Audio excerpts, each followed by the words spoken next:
ମୋତେ ସେ ଭଲ ପାଇଲାନି, ମୁଁ ମରିଯିବି। ସେ ମୋତେ ଛାଡ଼ି ଆଉ କାହା ସାଙ୍ଗରେ ଚାଲିଗଲା, ମରିଯିବି। ଏଇ ଜିନିଷଟା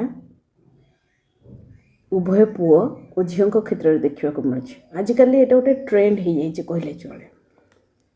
ଥରେ କେବେ ଭାବିଛ ଯେତେବେଳେ ହସ୍ପିଟାଲରେ ପଡ଼ ସେତେବେଳେ 30 ଦିନ 40 ଦିନ ମା ପାଖରେ ବସି କାନ୍ଦେ। କାହିଁ ସେତେବେଳେ ତ ଗାର୍ଲଫ୍ରେଣ୍ଡ ଆସେନି କି ବୟଫ୍ରେଣ୍ଡ ଆସିକି 40 ଦିନ ସେବା କରେନି। ସେତେବେଳେ ତ ଆସିକି ଯେତେବେଳେ ପରିସ୍ରା କର, ଝାଡ଼ା ଯାଅ, ବିଛଣାରେ ପଡ଼ିକି ଏସବୁ ଜିନିଷ ହୁଏ, ସେସବୁ ସଫା କରିବା କାମ ମାଆର ଥାଏ, ନହେଲେ ବାପାର ଥାଏ। ବାପା ତ ବହୁତ କମ୍ କରନ୍ତି, ମା ଏଥିପାଇଁ ଥାଏ କାହିଁକିନା ଭଗବାନ ନିଜେ ଆସିପାରିକି ତୁମକୁ ରାସ୍ତା ଦେଖାଇ ପାରିବେନି, ତେଣୁ ମାଆଟେ ଛାଡ଼ିଛନ୍ତି ସଂସାରକୁ।